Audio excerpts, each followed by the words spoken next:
वैद हो, त्यानं मेंढ्या केल्या पैद पैद हा.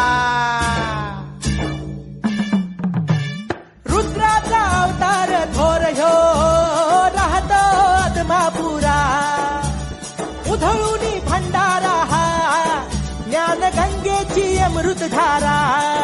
रेशमी फेटा